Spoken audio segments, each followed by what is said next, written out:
तो बेटा अभी हम स्टार्ट करें एलएलपी एक्ट 2008। बहुत इजी एक्ट है बेटा, क्योंकि ये जो एक्ट है ये पार्टनरशिप एक्ट और जो हमारा कंपनीज एक्ट है उन दोनों का लगभग लगभग मिक्सचर है। दोनों की जो कैरेक्टरिस्टिक्स हैं उनको मिला करके ये एक्ट बनाया हुआ है। तो सबसे पहले हमारे पास कुछ इंट्रोडक्शन में जो भी है वो सारी चीजें पढ़ रहे हैं बेटा। ये हमारे पास शॉर्ट नोट्स हैं, आपको अपनी रिवीजन इसी में से कर लेनी है। इसके नोट्स के अलावा भी मैं कुछ कुछ पॉइंट्स अलग से लिखवाऊंगा, वो पॉइंट साथ साथ नोट कर लेना अपने नोट्स के पीछे या फिर किसी भी और पेज पे।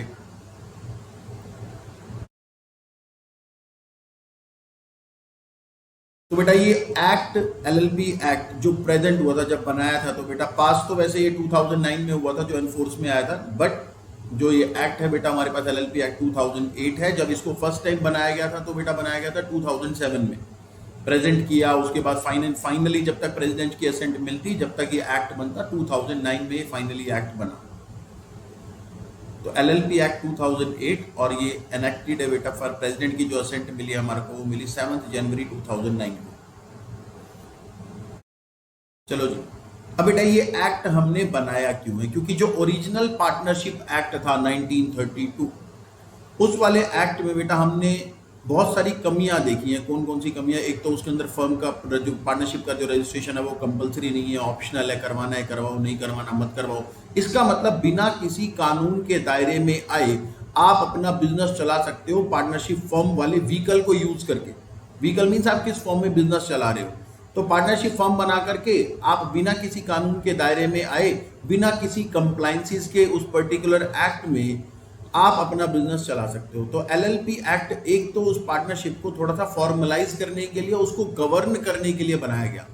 दूसरा, हमने उसमें देखा कि पार्टनरशिप के अंदर पार्टनर्स के जो लाइबिलिटी है वो लिमिटेड नहीं होती। उनको अपने घर से भी पैसा लेके आना पड़ेगा अगर कल को हमारी फर्म इंसॉल्वेंट हो जाती है। तो फर्म को अगर पैसे चाहिए तो उनको घर से भी लेके आना पड़ेगा, यानी कि पार्टनर्स की लाइबिलिटी होती है अनलिमिटेड।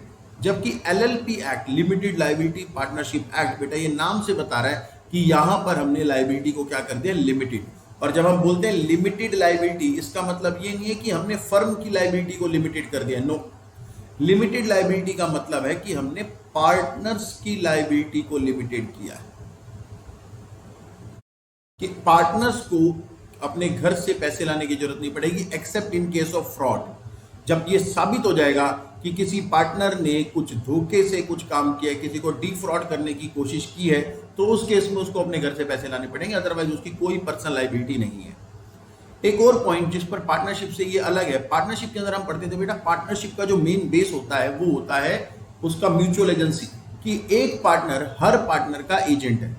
एलएलपी एक्ट ये एजेंसी का कॉन्सेप्ट सिर्फ पार्टनर और फर्म के बीच में रखता है, यानी कि एक पार्टनर फर्म का तो एजेंट है लेकिन दूसरे पार्टनर का एजेंट नहीं है। मतलब अगर किसी पार्टनर ने कुछ गलत काम कर दिया तो क्या उसके लिए दूसरा पार्टनर भी लायबल हो जाएगा? नो।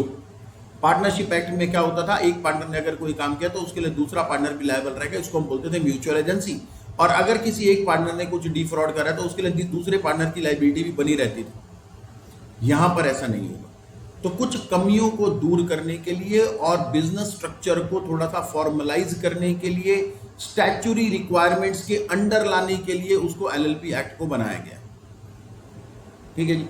तो बेटा ये जो एक्ट हमने बनाया, this act have been enacted to make the provision for the formation and regulation of limited liability partnership and for the matters connected there. तो जो भी बेटा हमारे फर्म से रिलेटेड, एलएलपी से रिलेटेड सारे के सारे प्रोविजन है वो इस वाले एक्ट में बनाया गया। बेटा इस वाले एक्ट में टोटल 4 शेड्यूल है, 4 शेड्यूल जोन से हमारे पास बेटा पहला जो शेड्यूल है वो तो बात करता है पार्टनर्स के बारे में। पार्टनर्स का एग्रीमेंट क्या होगा, उनके आपस में राइट्स और लाइबिलिटी क्या होगी, फर्म्स के अगेंस्ट उसके क्या राइट होंगे, क्या लाइबिलिटी होगी, उनके एग्रीमेंट में क्या क्या बातें लिखी जाएंगी, फर्म क्रिएट कैसे होगी, ये सारा फर्स्ट शेड्यूल के अंदर है। तो एलएलपी से रिलेटेड जितने भी ज्ञान है वो सारा का सारा फर्स्ट शेड्यूल के अंदर है, कि पार्टनर्स का म्यूचुअल राइट्स कैसा होगा, उनकी आपस में ड्यूटीज कैसी होंगी, लिमिटेड लायबिलिटी पार्टनरशिप और उसके पार्टनर्स के बीच में जो एग्रीमेंट होगा वो कैसे बनेगा, अगर एग्रीमेंट नहीं होगा तो कानून क्या कहता है। लेकिन जो सेकंड शेड्यूल है, थर्ड शेड्यूल है और फोर्थ शेड्यूल है, ये सिर्फ कन्वर्जन को डील करता है। एक पार्टनरशिप फर्म को अगर एलएलपी बनाना है तो कैसे बनाया जाएगा, क्या रूल्स लगेंगे।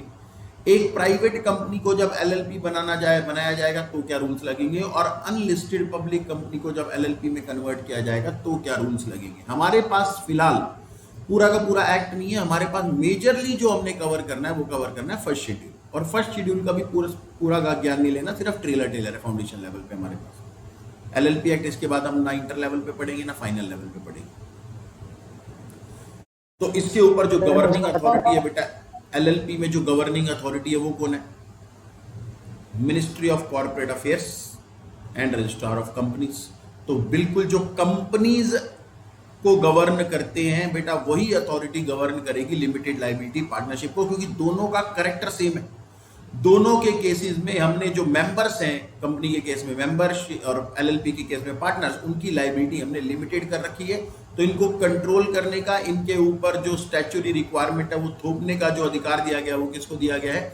एमसीए और ROC, ministry of corporate affair, जिसके अंडर रजिस्ट्रार ऑफ कंपनी अलग अलग स्टेट में हैंडल करेंगे, अलग अलग एलएलपीज को स्टेट वाइज हैंडल करेंगे। रजिस्ट्रेशन का प्रोसेस बिल्कुल कंपनी जैसा है। रजिस्ट्रेशन का जो प्रोसेस होगा बेटा वो बिल्कुल कंपनी जैसा चलेगा। कंपनी के केस में क्या होता था, आप कंपनी बनाने के लिए डॉक्यूमेंट बनाओगे, यहाँ पर बेटा आप एलएलपी एग्रीमेंट बनाओगे और प्रेजेंट करोगे रजिस्ट्रार के पास। रजिस्ट्रार अगर सेटिस्फाइड होगा कि आपने एक्ट की सारी रिक्वायरमेंट पूरी कर दी है तो वो आपको रजिस्ट्रेशन ग्रांट कर देगा। रजिस्ट्रेशन के टाइम पर आपको देना क्या क्या पड़ेगा, जो जो आप कंपनी बनाते समय देते थे। वहां पर आर्टिकल ऑफ एसोसिएशन मेमोरेंडम होता था, यहाँ पर मेमोरेंडम और आर्टिकल ऑफ एसोसिएशन की जगह एलएलपी एग्रीमेंट होता है, वो आपको देना पड़ता है। इसके अलावा पार्टनर्स की पूरी डिटेल जो आप कंपनी बनाते समय शेयर होल्डर के लिए यानी सब्सक्राइबर के लिए देते थे, यहाँ पर बेटा आपको कौन कौन सी डिटेल देनी पड़ेगी? हर पार्टनर का पूरा केवाईसी, उसका एड्रेस प्रूफ, उसका आईडी प्रूफ, उसकी फोटोग्राफ, उसकी ऑक्यूपेशन, और जहां पर भी आपकी फर्म का बिजनेस होगा, जो main registered place of business बनेगा वो अदर प्लेसेस ऑफ बिजनेस होंगे, उसके प्रूफ, नो ऑब्जेक्शन सर्टिफिकेट लगेगा। जिसके ऊपर पास भी जहां पर भी आप बिजनेस कंडक्ट करना चाहते हो, अगर वो प्रॉपर्टी जो है वो रेंटेड प्रीमाइसेस है तो आपको नो ऑब्जेक्शन सर्टिफिकेट भी लेकर के देना पड़ेगा लैंडलॉर्ड से। हर एलएलपी के अंदर 2 डेजिग्नेटेड पार्टनर होंगे। जैसे कंपनी में डायरेक्टर्स होते हैं जो कंपनी के हर काम को सर्टिफाई करते हैं, यहां पर हर काम को सर्टिफाई करने के लिए लायबिलिटी जो बनाई गई है वो किसकी है? डेजिग्नेटेड पार्टनर्स की है। तो एलएलपी के अंदर पार्टनर्स बहुत सारे हो सकते हैं, 10 हो सकते हैं, 20 हो सकते हैं। मैक्सिमम पार्टनर्स की कोई लिमिटेशन नहीं है। कम से कम आपको 2 पार्टनर रखने पड़ेंगे, मिनिमम पार्टनर्स 2, मैक्सिमम की कोई लिमिटेशन नहीं है, कोई काउंटिंग नहीं है। लेकिन जितने भी पार्टनर्स आपके पास होंगे उसमें से कम एक रेजिडेंट होना चाहिए इंडिया का। उसमें से कम एक इंडिया का रेजिडेंट होना चाहिए। और आपके पास जितने भी टोटल पार्टनर्स होंगे उसमें से कम 2 पार्टनर्स को डेजिग्नेटेड पार्टनर्स में रखा जाएगा। कम से कम 2 पार्टनर्स को डेजिग्नेट, जो यानी कि सारे पूरे एक्ट की रिक्वायरमेंट्स को पूरा करेंगे। किसी भी और एक्ट की रिक्वायरमेंट, जैसे इनकम टैक्स एक्ट है, इनकम टैक्स एक्ट में रिटर्न्स भरनी पड़ेगी तो रिटर्न्स के ऊपर साइन कौन करेगा? Designated partner. जीएसटी एक्ट है, उसके अंदर कोई भी कंप्लायंस करनी है तो उस पर साइन कौन करेगा? Designated partner. तो बेटा सेंट्रल गवर्नमेंट इस वाले एक्ट से अथॉरिटी लेते हैं कि वो रूल्स बना सकते हैं। रूल्स बेटा कभी भी बनाए जा सकते हैं। एक्ट को अमेंड करने के लिए पार्लियामेंट जाना पड़ता है, रूल्स को अमेंड करने के लिए सिर्फ नोटिफिकेशन चाहिए होती है अथॉरिटी की, और यहाँ पर वो अथॉरिटी है MCA, ministry of corporate affairs. और नोटिफिकेशन के थ्रू कोई भी रूल्स लेकर के आ सकती है। और क्योंकि ये पार्टनरशिप है तो इसका मतलब ये नहीं है कि इसके ऊपर पार्टनरशिप एक्ट एप्लीकेबल हो जाएगा। बेटा ये तो लिमिटेड लायबिलिटी पार्टनरशिप एक्ट है ना, बिल्कुल सेपरेट एक्ट है। इसका ओरिजिनल पार्टनरशिप एक्ट 1932 से कोई लेना देना नहीं है। ओरिजिनल जो हमारे पास पार्टनरशिप एक्ट 1932 है उसके साथ इसका कोई लेना देना नहीं है। अभी तक अगर किसी को कोई डाउट है तो प्लीज पूछो।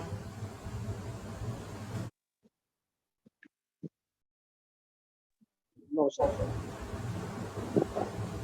No sir. ओके, अब need of new form. Sir ये नई हमारे को टाइप की फॉर्म चाहिए क्यों? बेटा पहली बात तो ये जो एलएलपी एक्ट बनाया गया है ना, ये पूरा का पूरा कॉपीड है Singapore limited liability partnership act से। सिंगापुर से पूरा का पूरा कॉपी किया गया। अपने यहाँ पर हमने सिर्फ कुछ जगह पर कुछ अमेंडमेंट किए, लेकिन मेजरली ये कॉपी पेस्ट है सिंगापुर से।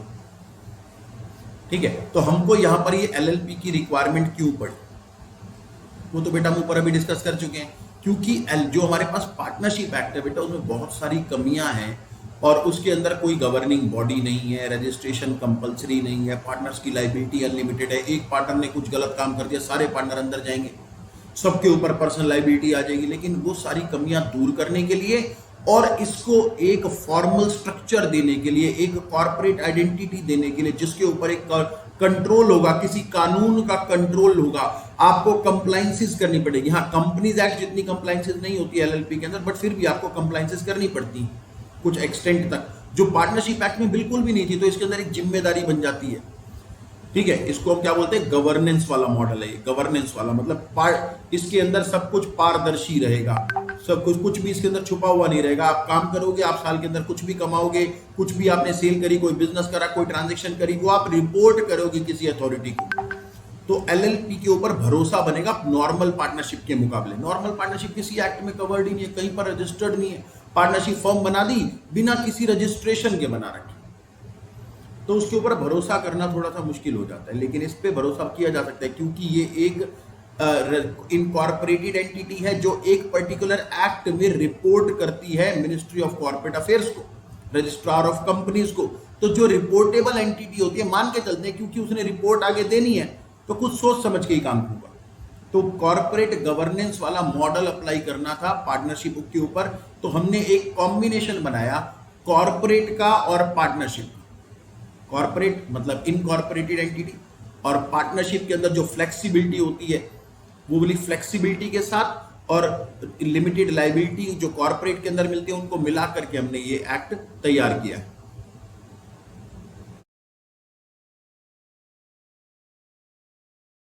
तो बेटा काफी लंबे समय से कब से, जब से बेटा फिनेंस मिनिस्टर थे हमारे मनमोहन सिंह जी, 1990s की बात कर रहा हूं मैं, तब से इसकी कोशिश की जा रही है कि लिमिटेड लाइबिलिटी एक्ट आए, लिमिटेड लाइबिलिटी पार्टनरशिप एक्ट आए।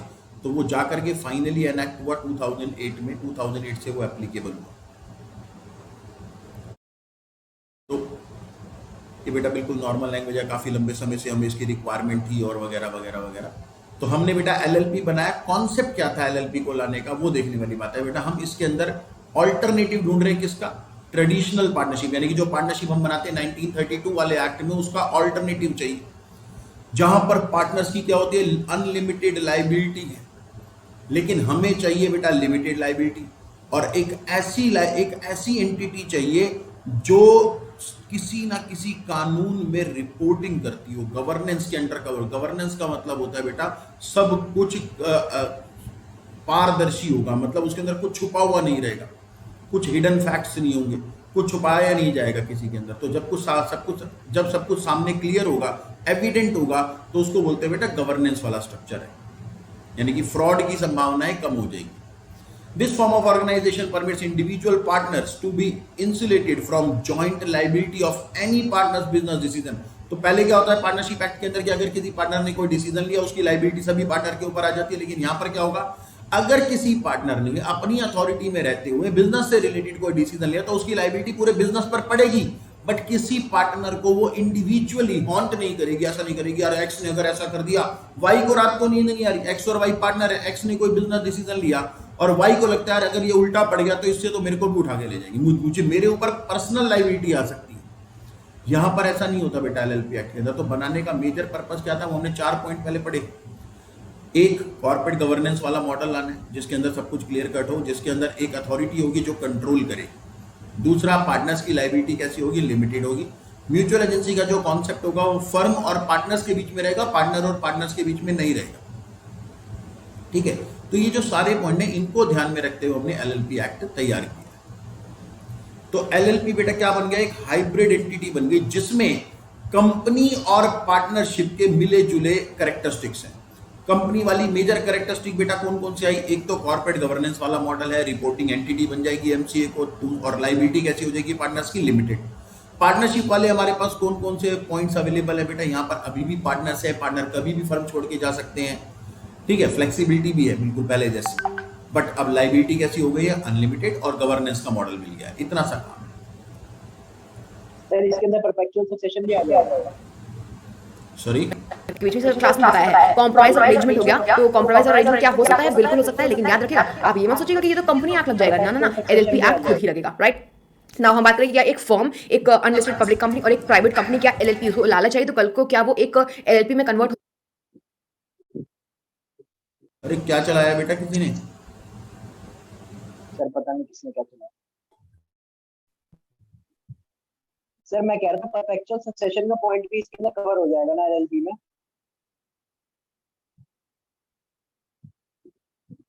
बेटा आवाज क्लियर नहीं है, दोबारा से पूछो।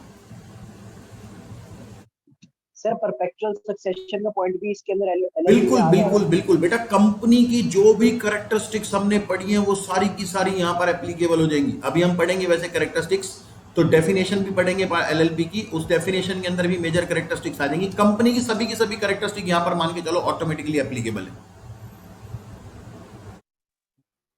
ओके। हाँ जी, आगे चलते हैं बेटा। तो सेक्शन 2 सबसेक्शन 1 क्लॉज एन, ये बेटा सिर्फ एलएलपी की छोटी सी डेफिनेशन बताता है कि कोई भी फर्म जो इस एक्ट में रजिस्टर्ड है वो एलएलपी है। एलएलपी मींस कोई भी फर्म जो इस एक्ट में यानी कि एलएलपी एक्ट 2008 में रजिस्टर्ड है बेटा वो एलएलपी मान ली जाएगी। ये तो सिंपल सा काम है, इसमें तो कोई दिक्कत ही नहीं है। लेकिन इससे हमारे को पता नहीं चलता कि उसके करेक्टर्स क्या हैं। जैसे हमने कंपनी की डेफिनेशन पढ़ी, वहां पर भी इस एक्ट में जो डेफिनेशन थी वो तो यही बोलती थी कि कंपनी जो इस एक्ट में रजिस्टर्ड है या फिर इससे पहले वाले किसी भी कंपनी एक्ट में रजिस्टर्ड थी वो कंपनी मान ली जाएगी। लेकिन उससे हमारे को करेक्टरिस्टिक पता नहीं चल रही, तो हमने वहां पर भी डेफिनेशन पढ़ी थी हेनेस की। अब यहां पर हम डेफिनेशन देखते हैं बेटा जिसके अंदर कंपनी की करेक्टरिस्टिक मिल जाए, एलएलपी की करेक्टरिस्टिक मिल जाए। LLP is a body corporate, तो बेटा सबसे पहली बात तो वो इनकॉर्पोरेटेड एंटिटी है, बॉडी कॉर्पोरेट है, सेपरेट आइडेंटिटी होगी बेटा। Which is an artificial person, कानून की नजरों में एग्जिस्ट करते, बिल्कुल सेम टू सेम पॉइंट बेटा लिखे हुए थे कंपनी की डेफिनेशन में। Having a separate legal identity with perpetual succession, common seal, और कॉमन सील के बारे में हमने क्या देखा था, कॉमन सील होना कंपलसरी नहीं होता, अब हटा दी है, तो एलएलपी के अंदर भी ये कंपलसरी नहीं है। एंड कैरिंग लिमिटेड लाइबिलिटी, और लिमिटेड लाइबिलिटी का मतलब लिमिटेड लाइबिलिटी किसकी, फर्म की या पार्टनर्स की?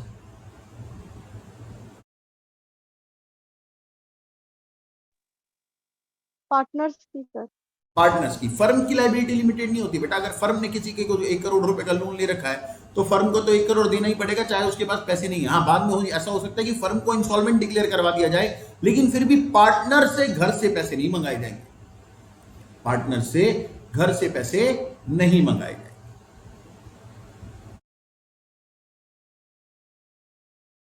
तो एलएलपी का बेटा सेपरेट लीगल आइडेंटिटी है। सेपरेट लीगल आइडेंटिटी हमारे को पता है क्या होता है। अगर बेटा एक फर्म है तो फर्म अलग है और उसके जो पार्टनर्स हैं वो अलग है। कल को अगर किसी ने कोई केस किया तो वो फर्म के ऊपर होगा, कोई लाइबिलिटी होगी तो फर्म की होगी, वो लाइबिलिटी अगर चुकता करनी पड़ेगी तो कौन चुकाएगा, फर्म चुकाएगी। अगर फर्म के पास पैसे पूरे नहीं है तो फर्म को इंस्टॉलमेंट डिक्लेयर कर दो, लेकिन पार्टनर्स का उसमें कोई लेना देना नहीं। ऐसा नहीं है कि फर्म के पास पैसे नहीं है तो पार्टनर्स के घर चलते हैं, पार्टनर से पैसे वसूले जाएंगे, ऐसा नहीं होगा एलएलपी। तो एलएलपी बेटा एक ऐसा ऑल्टरनेटिव कॉर्पोरेट बिजनेस फॉर्म है जिसके अंदर हम बेनिफिट दे रहे हैं लिमिटेड लाइबिलिटी की और फ्लेक्सिबिलिटी दे रहे हैं पार्टनरशिप की। पार्टनर को कभी भी ले आओ, कभी भी कोई पार्टनर छोड़ के जा सकता है। हाँ, कुछ अच्छा नॉर्मल पार्टनरशिप में क्या होता है, कभी कोई पार्टनर आ जाए चला जाए, आपको रजिस्ट्रार को इन्फॉर्म करना चाहिए, रजिस्ट्रार ऑफ फर्म को आपको इन्फॉर्म करना चाहिए। लेकिन अगर आपकी फर्म रजिस्टर्ड ही नहीं है, क्योंकि रजिस्ट्रेशन हमने देखा था वहां पर ऑप्शनल था, करवाना है तो कराओ, नहीं कराना तो मत कराओ, आप बनने के बाद 10 साल बाद भी करवा सकते हो। तो अगर मेरा कोई पार्टनर नया आया या कोई पुराना पार्टनर छोड़ के चला गया और मेरी जो फर्म है वो रजिस्टर्ड नहीं है, तो मुझे किसी को बताने की जरूरत थोड़ी रजिस्ट्रार को। लेकिन एलएलपी में क्या होगा, क्योंकि ये तो हमेशा ही इनकॉर्पोरेटेड एंटिटी है, बिना रजिस्ट्रेशन के एलएलपी बन ही नहीं सकती। तो अगर कोई नया पार्टनर आया, कोई पुराना पार्टनर चला गया, कोई पुराना पार्टनर आपका इंसॉल्वेंट हो गया, जो भी पार्टनर आपके पास एग्जिस्टिंग है वो पार्टनर्स की एड्रेस में कुछ चेंज आ गया, उसके किसी भी पर्सनल पर्टिकुलर में कोई चेंज आ गया, वो सारी बातें आपको रजिस्ट्रार को बतानी पड़ेगी। तो इसी को बोलते हैं कॉर्पोरेट गवर्नेंस, कि भैया अगर आपके बिजनेस में कुछ भी चेंजेस हुए, पार्टनर्स के साथ कुछ भी चेंजेस हुए तो वो सबको पता रहेंगे। क्योंकि बेटा जैसे कंपनीज के अंदर हम देखते हैं आपने जो भी डॉक्यूमेंट रजिस्ट्रार के पास फाइल कर दिए वो पब्लिक डॉक्यूमेंट का पार्ट है, ऐसे ही एलएलपी में है, आप जो भी डॉक्यूमेंट रजिस्ट्रार के पास फाइल करोगे वो क्या बन जाएगा, पब्लिक डॉक्यूमेंट। तो आप एक तरीके से पूरी जनता को बता के चल रहे हो कि भैया हमारे बिजनेस के अंदर ऐसा ऐसा चल रहा है, हमारे पास एक नया पार्टनर आ गया, हमारे पास से कोई पुराना पार्टनर चला गया, ये सारी बातें आप ऑलरेडी डिक्लेयर करके रखोगे।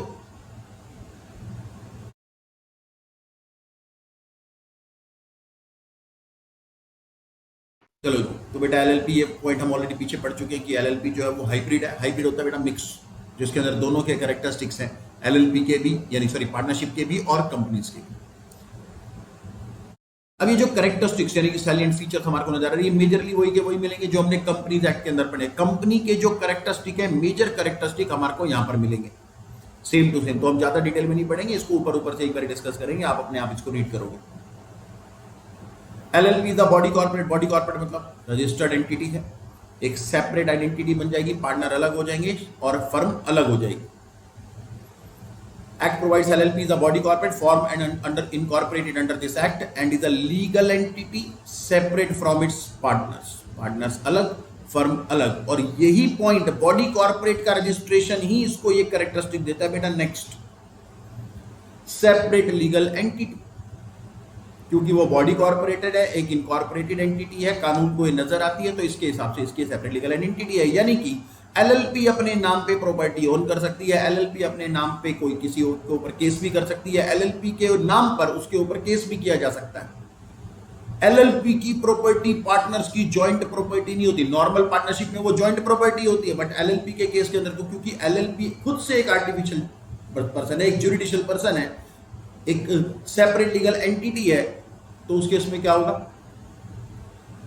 फर्म की प्रॉपर्टी फर्म की मानी जाएगी, पार्टनर्स का प्रॉपर्टी पर कोई अधिकार नहीं है। नेक्स्ट कैरेक्टरिस्टिक है बेटा परपेचुअल सक्सेशन। ये हम कंपनी के अंदर ही पढ़ते थे, वहां पर पढ़ते थे मेंबर्स में come and go but the company goes on forever, but यहां पर लाइन बदल गई, मेंबर्स की जगह क्या लिख दिया गया है, पार्टनर्स। पार्टनर्स में come and go but the LLP go can go forever. जब तक चलाना है तब तक चलाओ। सर फर्म बंद कैसे होती है? इसको बंद करवाने का क्या तरीका हो सकता है बेटा? जब तक फर्म चलानी है, आपको अच्छा लग रहा है फर्म चलाओ, आप नहीं तो बंद करना है तो सभी पार्टनर्स मिलके वॉलंटरली भी इसको बंद कर सकते हैं। सारी लायबिलिटी पे ऑफ कर दो, बैलेंस शीट बिल्कुल खाली कर दो, सारी एसेट बेच दो, बैलेंस शीट बिल्कुल जीरो हो जाएगी, आप अपनी फर्म को बंद करवा सकते हो वॉलंटरली। नहीं तो अगर आपके पास एसेट्स और लायबिलिटी है तो वॉलंटरली तो बंद नहीं हो सकती, क्योंकि बैलेंस शीट में लायबिलिटीज खड़ी है, इनको चुकता किए बिना आप बंद नहीं कर सकते अपनी फर्म को, तो फिर आपको कोर्ट बंद करवाएगा। कोर्ट यहां पर क्या है? ट्रिब्यूनल। हर एक्ट में डिस्प्यूट को रिजॉल्व करने के लिए कोई ना कोई अथॉरिटी बनाई जा सकती है, ताकि आपको सेशन कोर्ट ना जाना पड़े। आपके पास यहां पर क्या है? एलएलपी की ट्रिब्यूनल है, तो आप ट्रिब्यूनल में जाओगे और ट्रिब्यूनल आपको डिसॉल्व करवा सकती है, आपकी फर्म को वाइंड अप करवा सकती है। पढ़ेंगे हम केसेस, कौन कौन से केसेस है जहां पर आपकी फर्म को ट्रिब्यूनल बंद करवा देगी। तो सबसे पहले कैरेक्टरिस्टिक में बॉडी कॉर्पोरेट है, यानी कि एक रजिस्टर्ड एंटिटी है इस एक्ट में। परपेचुअल सक्सेशन है, पार्टनर्स में कोई भी चेंज आएगा, पार्टनर आएंगे जाएंगे, लेकिन फर्म पर कोई प्रभाव नहीं पड़ेगा। सेपरेट लीगल एंटिटी है, फर्म अपने नाम पर कोई भी कॉन्ट्रैक्ट कर सकती है, फर्म की जो प्रॉपर्टी है वो फर्म की प्रॉपर्टी रहेगी, पार्टनर्स का उसके ऊपर कोई अधिकार नहीं रहेगा, जॉइंट ओनरशिप नहीं है यहां पर। Mutual agency, mutual agency normal partnership act में क्या होता था? म्यूचुअल एजेंसी पार्टनर की पार्टनर के साथ होती थी, यहां पर पार्टनर की फर्म के साथ जरूर है, दूसरे पार्टनर के साथ नहीं है। No partner is liable on account of the independent or unauthorized actions of other partner। अगर किसी पार्टनर ने कोई गड़बड़ करी, कुछ फ्रॉड करा किसी और व्यक्ति के साथ, उसके लिए वो इंडिविजुअली लायबल है। मेरी पूरी फर्म भी लायबल होगी, लेकिन मैं घर से पैसे लाने के लिए थोड़ी लायबल हूं, मेरे ऊपर कोई पर्सनल लायबिलिटी नहीं है। In other words, all the partners will be the agents of LLP alone। मैं LLP का पार्टनर एजेंट जरूर बनूंगा, but no partner can bind the other partner for his acts। अगर किसी पार्टनर ने कोई हरकत करी, वो दूसरे पार्टनर को लायबल नहीं कर सकता।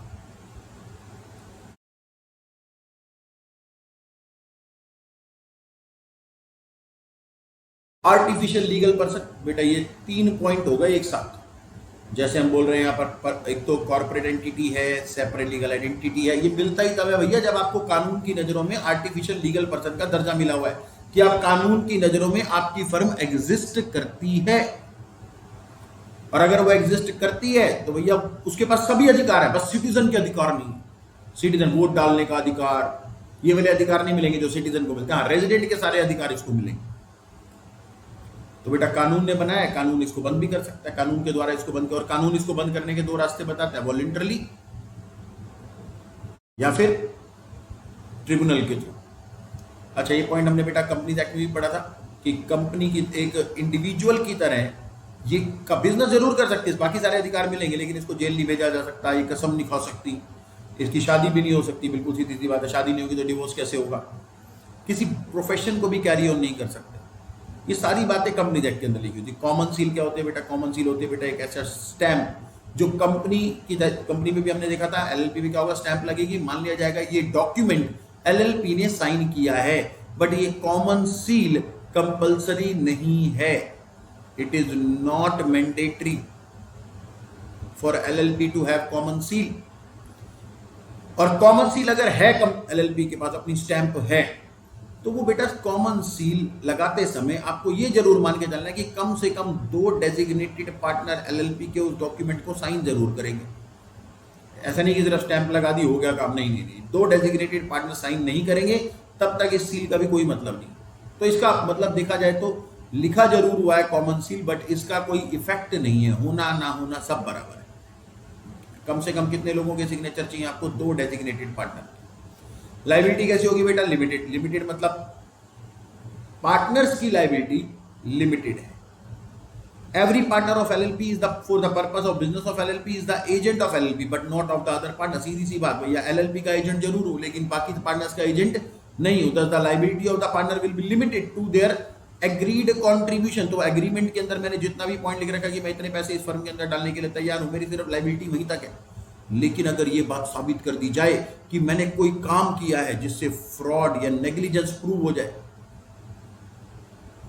फ्रॉड या नेग्लिजेंस प्रूव हो जाए, अगर इनोसेंटली कोई गड़बड़ है तो कोई दिक्कत वाली बात नहीं बेटा, वहां पर पर्सनल लायबिलिटी नहीं आती। धंधे में तो नुकसान होता रहता है, हर डिसीजन सही हो जाएगा ऐसा जरूरी थोड़ी है।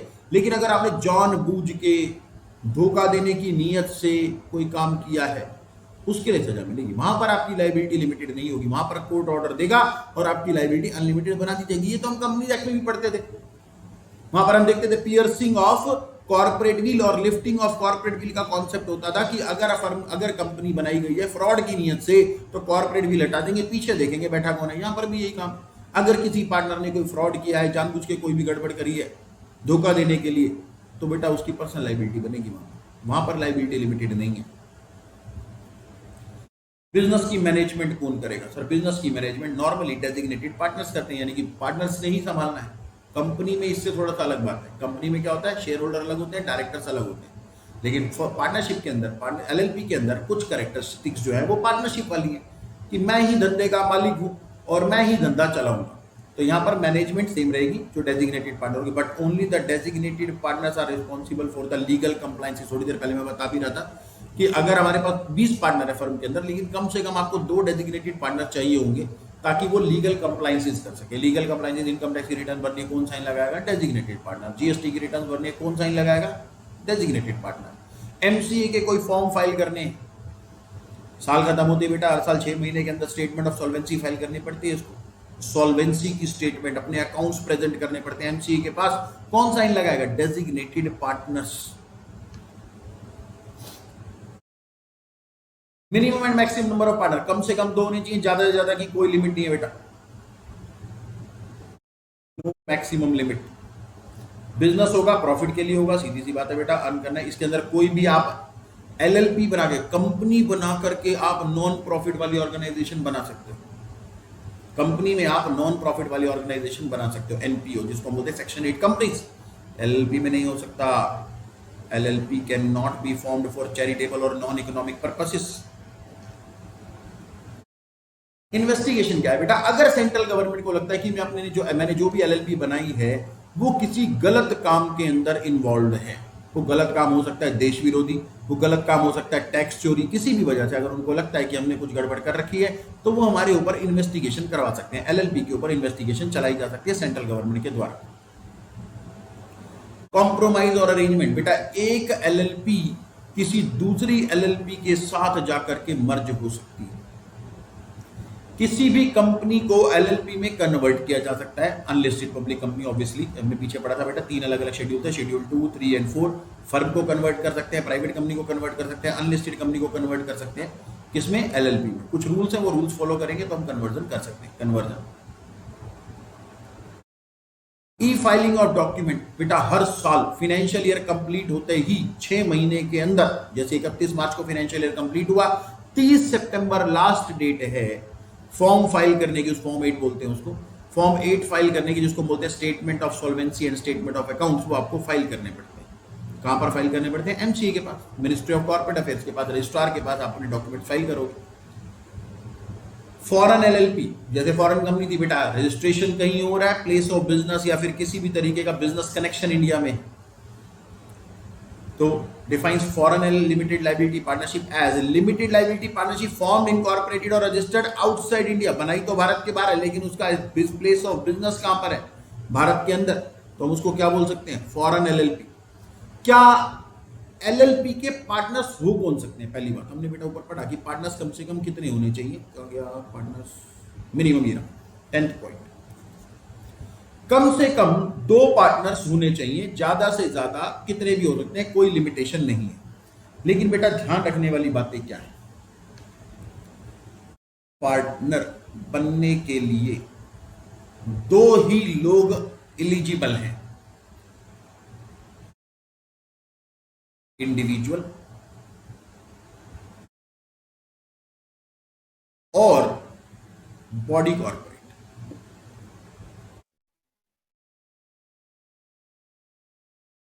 मतलब कि एक एलएलपी के अंदर राम, श्याम और मोहन तो पार्टनर हो ही सकते हैं,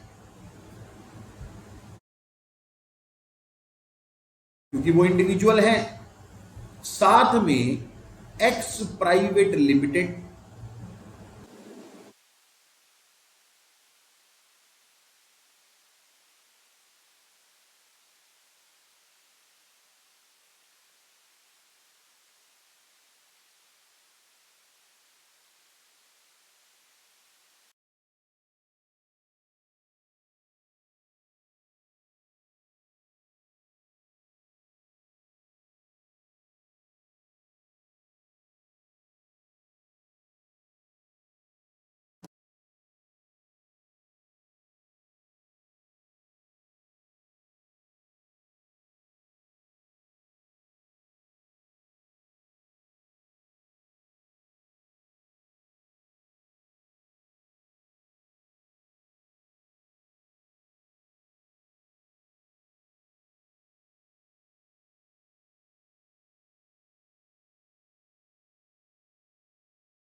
हाँ जी बेटा कंटिन्यू करें 1 मिनट में अभी।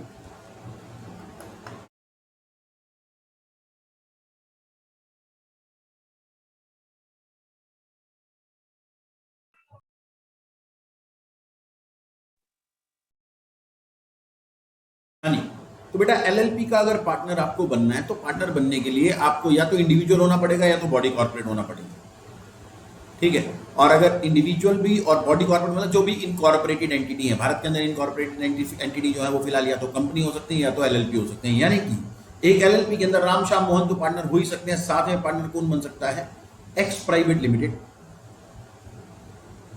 क्योंकि ये इनकॉर्पोरेटेड एंटिटी है। साथ में पार्टनर बन सकती है एक्स वाई एलएलपी। हर कंपनी के नाम के साथ लिमिटेड लाइबिलिटी लगाना जरूरी होता है ना, प्राइवेट लिमिटेड और पब्लिक लिमिटेड होगी तो केवल लिमिटेड, ऐसी एलएलपी के नाम के साथ एलएलपी लगाना जरूरी होता है। और क्योंकि एलएलपी भी इनकॉर्पोरेटेड एंटिटी है, वो भी बॉडी कॉर्पोरेट है, तो इसका मतलब एक एलएलपी किसी दूसरी एलएलपी का पार्टनर बन सकती है।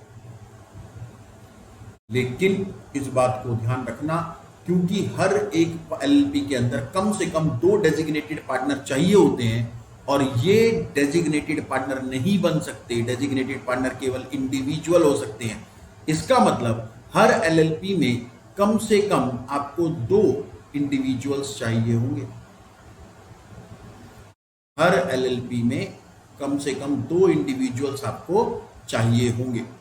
ऐसा नहीं कर सकते कि मेरे पास सिर्फ राम एक इंडिविजुअल है, एक एक्स प्राइवेट लिमिटेड है, एक एक्स वाई जेड एलएलपी है, ये तीनों मिलके फर्म बनाना चाहते हैं। Not possible. कम से कम आपके पास 2 इंडिविजुअल होने चाहिए, क्योंकि डेजिग्नेटेड पार्टनर सिर्फ इंडिविजुअल हो सकता है, और डेजिग्नेटेड पार्टनर कम से कम 2 चाहिए जो कंप्लायंसेस के लिए लायबल रखने हैं। इनको जेल थोड़ी भेज सकते हो, तो जेल भेजने के लिए भी तो कोई चाहिए। ऐसा नहीं जान तेरा उन्होंने जेल भेजने के लिए बनाया इनको पार्टनर, ठीक है जी। सिर्फ पार्टनर बनने के लिए सिर्फ इंडिविजुअल होना जरूरी नहीं हो। आपको बेटा पार्टनर बनने के लिए एक और कंडीशन पूरी करनी पड़ती है, जिसको हम बोलते हैं रेजिडेंशियल स्टेटस, कि पार्टनर जो है वो इंडिया का रेजिडेंट होना चाहिए। कम से कम एक पार्टनर इंडिया का रेजिडेंट होना चाहिए। जब हम यहाँ पर पार्टनर्स के बारे में बात कर रहे थे, मैंने उस समय बताया था कि आपकी फर्म के अंदर कम से कम 2 पार्टनर होने चाहिए, जिसमें से कम से कम एक रेजिडेंट होना चाहिए। रेजिडेंट का मतलब क्या है, जरा उसको समझते हैं। हमने बेटा कंपनी एक्ट के अंदर पढ़ा था 1 पर्सन कंपनी, यानी कि ओपीसी।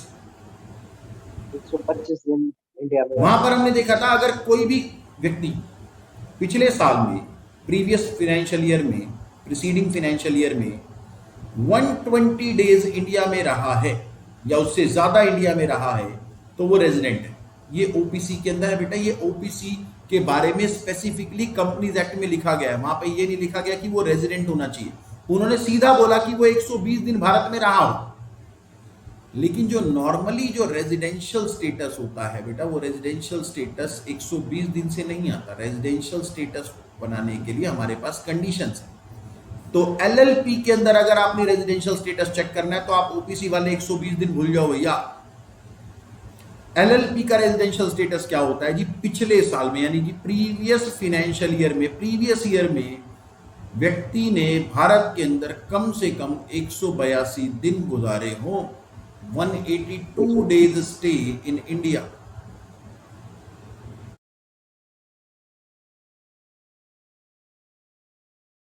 तो कम से कम 182 दिन का उनका भारत में स्टे होना चाहिए। या फिर अगर पिछले साल मान लो वो गलती से 182 दिन नहीं था, फ्लाइट पकड़ी, यूएसए गया, पीछे से पता चला लॉकडाउन लग गया, वो यूएसए में ही है, लास्ट ईयर वो इंडिया में था ही नहीं, वापिस आया, बहुत कम दिन बचे उसके पास, 182 दिन को पूरे नहीं कर पाया, तो क्या वो रेजिडेंट नहीं रहेगा? तो बेटा आपके पास दूसरी कंडीशन है कि उसने पिछले 4 साल में, कितने साल में? 4, प्रीवियस 4 इयर्स में उसने मोर देन और इक्वल टू 365 डेज इंडिया में बिताए। या तो पिछले साल में 182 दिन पूरे कर दिए तो ठीक है, फिर पिछले 4 साल देखने की जरूरत नहीं है। और अगर पिछले साल में उसने 182 दिन भारत में पूरे कर दिए तो फिर उसके बाद पूरे नहीं कर पाता, तो चेक करो क्या पिछले 4 साल में टोटल 365 दिन वो भारत में था, और अगर था तो क्या पिछले साल में उसने 60 दिन भारत में बिताए हैं? अगर ऐसा है तो भी वो रेजिडेंट है। ये दोनों एक साथ पूरे करने, पिछले साल के कम से कम 60 दिन और पिछले 4 साल में टोटल मिला के 365 दिन, ये दोनों शर्तें एक साथ पूरी कर दो तो भी आप रेजिडेंट हो। या फिर आप पिछले साल में पिछले अकेले साल में आप 182 दिन भारत में थे तो भी आप रेजिडेंट हो। और अगर आप रेजिडेंट हो तो आप इसके अंदर एलएलपी के अंदर पार्टनर बन सकते हो। सर अब क्या अगर कोई व्यक्ति ऐसा हो तो क्या वो एलएलपी के अंदर पार्टनर ही नहीं बनेगा अगर उसका रेजिडेंशियल स्टेटस पूरा नहीं हो रहा? बेटा मैं ये कह रहा हूं, फर्म बनाने के लिए कम से कम एक रेजिडेंट पार्टनर चाहिए। एक मतलब अगर एलएलपी में 10 पार्टनर हैं तो 9 पार्टनर नॉन रेजिडेंट हो सकते हैं, यानी कि वो हो सकता है इनमें से किसी भी शर्त को पूरा ना करें, लेकिन कम से कम एक पार्टनर ऐसा होना चाहिए जो रेजिडेंशियल स्टेटस को क्वालिफाई करता हो, इंडिया का रेजिडेंट व्यक्ति, तब आप उसको पार्टनर बना सकते। 10 के 10 non resident as per definition नहीं हो सकते, कम से कम एक रेजिडेंट आपको चाहिए। बात समझ में आ गई?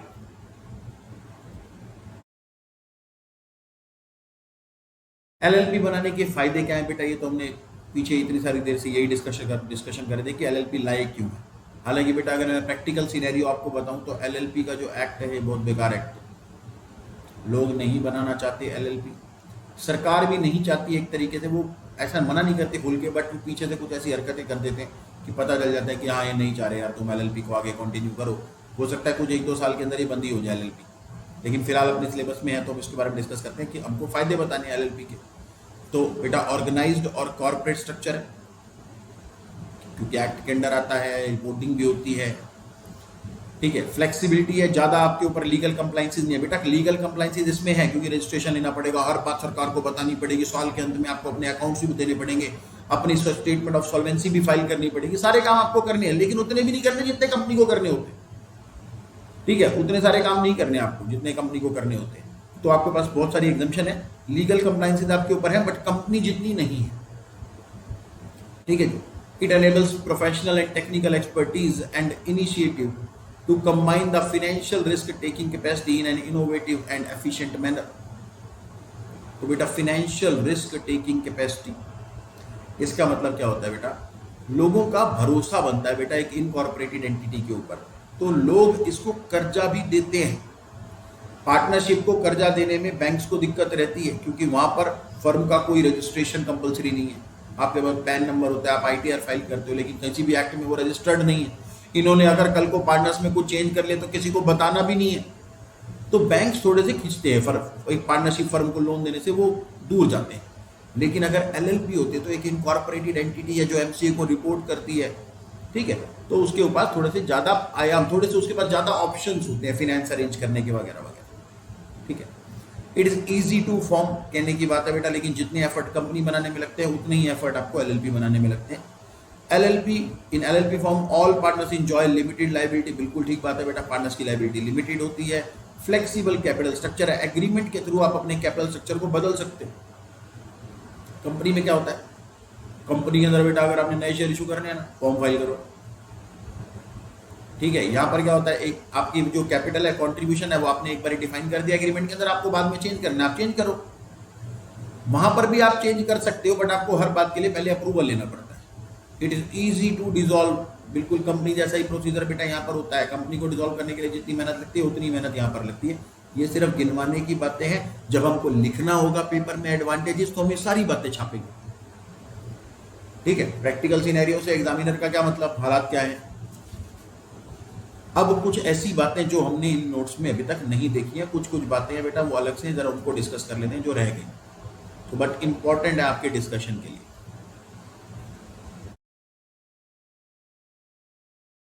सबसे पहली बात, फिनेंशियल ईयर की डेफिनेशन एलएलपी के लिए क्या है बेटा। हम सबको पता है कि फिनेंशियल ईयर 1 अप्रैल को स्टार्ट होता है, 31 मार्च को कंप्लीट हो जाते हैं, बिल्कुल नॉर्मल डेफिनेशन है। इस एक्ट में भी यही है कि फाइनेंशियल ईयर का मतलब 1 अप्रैल से लेकर 31 मार्च है। लेकिन अगर कोई एलएलपी किसी साल में 30 सितंबर के बाद बनती है, यानी कि 6 महीने के बाद इस वाले इलाके में बन जाए, यहां पर फाइनेंशियल ईयर खत्म हो गया, इन समय बन जाए, तो इसके लिए फाइनेंशियल ईयर अगले 31 मार्च को कंप्लीट नहीं होगा। जैसे मान लो 30 सितंबर 2020 को हमने फर्म बनाई, तो अगला 31 मार्च कब आ जाएगा, वैसे तो 31 मार्च 2021 को आ जाएगा। इसका फाइनेंशियल ईयर आप 31 मार्च 2021 को कंप्लीट नहीं करोगे, इसका पहला फाइनेंशियल ईयर कंप्लीट होगा 31 मार्च 2022 को। यानी कि एक एलएलपी का पहला फाइनेंशियल ईयर 18 महीने तक का हो सकता है। सर क्या ऐसा करने के लिए मुझे किसी का अप्रूवल लेना पड़ेगा? नो, एक्ट में परमिशन है बेटा। कंपनी के केस में ऐसा नहीं होता। कंपनी के केस में अगर कोई कंपनी 31 दिसंबर के बाद बनी होती है, यानी कि उसका जो फाइनेंशियल ईयर होता है वो 15 महीने तक रिस्ट्रिक्टेड होता है मैक्सिमम, फर्स्ट फाइनेंशियल ईयर। बात को समझो। एलएलपी में अगर आपने कोई फर्म 30 सितंबर के बाद बनाई है, यानी कि साल के 6 महीने बीतने के बाद, तो आपकी फर्म अपना पहला फाइनेंशियल ईयर 31 मार्च नेक्स्ट फाइनेंशियल ईयर में क्लोज करेगी। जबकि कंपनीज एक्ट में 30 सितंबर की जगह डेट 31 दिसंबर है, यानी कि अगर आपने जनवरी, फरवरी और मार्च में कंपनी बनाई है, तो आपका फाइनेंशियल ईयर इस साल 31 मार्च को कंप्लीट करने की बजाय आप अगले साल 31 मार्च को कंप्लीट कर सकते हो। सर क्या ऐसा कंपलसरी है कि मुझे ऐसा ही करना पड़ेगा? नो, ये चॉइस है। करना है तो यहीं पे कर दो भैया, कोई दिक्कत वाली बात नहीं है। लेकिन अगर करना चाहते हो तो पूरे 18 महीने के अकाउंट से एक साथ बना लो, ऑप्शन है, जैसे ठीक लगे वैसे करो। ठीक है जी, ये बात थी बेटा फाइनेंशियल ईयर की। मैंने यहाँ पे 18 महीने लिखे हैं, 15 महीने कंपनीज एक्ट के हिसाब से चलते हैं। उसके बाद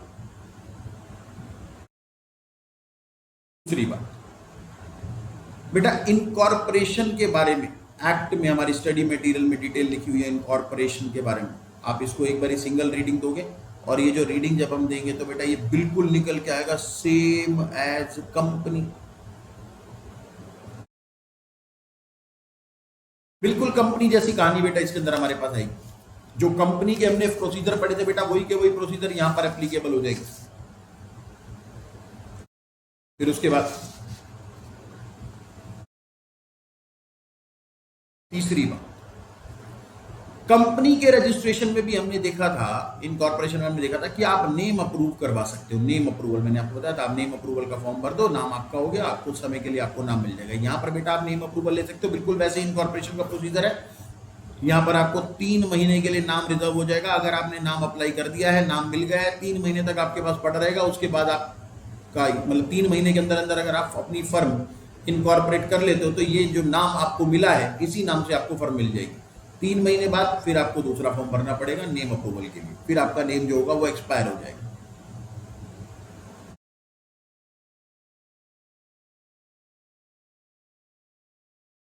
नॉर्मल पार्टनरशिप में हम देखते थे कि एक पार्टनर रिटायर कैसे होता है, सर अपनी रिटायरमेंट का नोटिस देगा और चला जाएगा। तो बेटा यहां पर रिटायरमेंट होने का क्या तरीका, बिल्कुल सेम जैसे पार्टनरशिप के अंदर था, बिल्कुल फ्लेक्सिबल। अगर एग्रीमेंट में कोई तरीका लिखा हुआ है तो बेटा वैसे रिटायर हो जाएंगे, और अगर एग्रीमेंट में कुछ नहीं लिखा हुआ तो आप क्या कर सकते हो, कोई भी पार्टनर 30 डेज का नोटिस दे करके जा सकता है। आज मैंने फर्म को नोटिस दे दिया 30 दिन का, 30 दिन बाद मैं रिटायर हो जाऊंगा। और जैसे बेटा हम पार्टनरशिप एक्ट के अंदर पढ़ते थे, पार्टनर बाय होल्डिंग आउट, भैया रिटायरमेंट के बाद आप रिटायरमेंट का आपको नोटिस देना पड़ेगा, जनता को बताना पड़ेगा। सेम काम यहाँ पर होता है भैया, अगर कोई पार्टनर रिटायर हुआ है, रिटायरमेंट के बाद अगर उसने नोटिस नहीं दिया तो वो फर्म के कामों के लिए लायबल बना रहेगा। पर्सनल लाइबिलिटी नहीं आती, वो तो हमारे को ही पता है, बट फिर भी उसकी लाइबिलिटी फर्म के अंदर कॉन्टिन्यूड रहेगी। पार्टनर बाय होल्डिंग आउट बोलते थे, अगर याद हो तो, वही का वही यहां पर भी प्रोविजन है हमारे पास।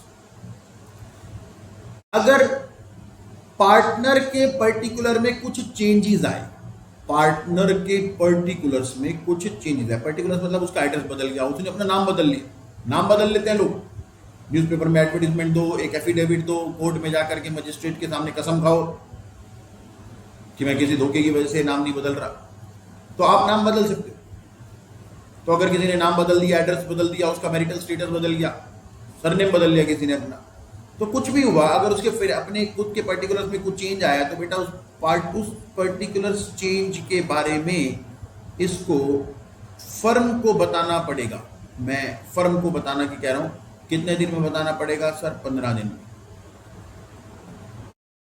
15 दिन में चेंजेस के बारे में फर्म को बताया जाएगा, और इन चेंजेस के बारे में फर्म आगे रजिस्ट्रार को बताएगी कि देखो इसने ऐसा ऐसा कर दिया, इस फर्म के अंदर ये चेंजेस आए, चाहे वो फर्म में चेंज, पार्टनर में चेंज आया हो या फिर फर्म के किसी कंस्टिट्यूशन में चेंज आया। फर्म के अंदर नया पार्टनर आ गया, पुराना पार्टनर छोड़ के चला गया, पार्टनर्स के अंदर एड्रेस कुछ चेंज हो गए, तो जो भी चेंजेस, चाहे फर्म के चेंजेस हो चाहे पार्टनर्स के पर्टिकुलर के चेंजेस हो, वो सभी चेंजेस बेटा फर्म आरओसी को इंटीमेट करेगी विद इन 30 डेज, 30 दिन इंटीमेट करना है। एक बात तो हमने बेटा बात की थी फाइलिंग की,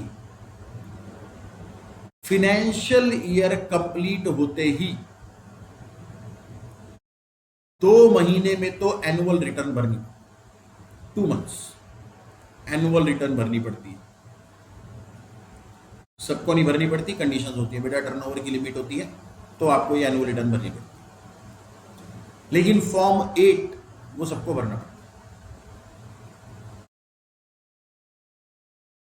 सॉरी फॉर्म 8 बेटा 50 लाख से ऊपर टर्नओवर के केस में भरना पड़ता है। वो कब भरना पड़ता है बेटा, 6 months from the end of financial year. Form 8 file किया जाएगा, जिसको हम बोलते हैं statement of insolvency, sorry statement of solvency, क्योंकि हमारी फर्म जो है वो सॉल्वेंट है। ये आपको फाइल करना पड़ेगा, 6 महीने में फाइल करना पड़ता है, ठीक है जी। और एक आखिरी बात जरा हम वो डिस्कस कर लेते हैं वाइंडिंग अप के बारे में। बेटा जैसे कंपनी वाइंड अप होती है कि भैया कंपनी बनाई कैसे, कानून से, एलएलपी भी वैसे ही वाइंड अप होगी कानून से। कानून ने बनाया है, कानून इसको बंद करेगा। और वाइंडिंग अप के बेटा इसके 2 तरीके होते हैं, या तो आप वॉलंटरली कर लो या फिर ट्रिब्यूनल से करवा सकते हो। वॉलंटरली कैसे, अभी हमने थोड़ी देर पहले भी इसको समझा था बेटा। अगर फर्म की सभी एसेट्स और सभी लाइबिलिटीज खत्म कर दी गई हैं, सारी लाइबिलिटीज खत्म डिस्चार्ज कर दी गई हैं, फर्म ने किसी का कुछ नहीं देना, फर्म को आप बंद कर सकते हो, कोई दिक्कत नहीं है। ट्रिब्यूनल कब बंद करवा देगा बेटा, जब उसको लगता होगा कि आप कुछ गलत काम कर रहे हो जो देश के लिए खतरा है, नेशनल सिक्योरिटी का इशू है, या फिर तुमने बेटा लगातार 5 साल तक अपनी एनुअल रिटर्न्स फाइल नहीं करी, 5 साल तक। कंपनी के केस में हमने पढ़ा था कब हटा देता है, 2 साल बाद, लेकिन एलएलपी के अंदर कितने साल की लिमिट है हमारे पास, 5 साल की लिमिट है। और अगर उसको लगता है कि कोई भी ऐसा कारण है, जस्ट एंड इक्विटेबल बोलते हैं उसको बेटा, जस्ट एंड इक्विटेबल,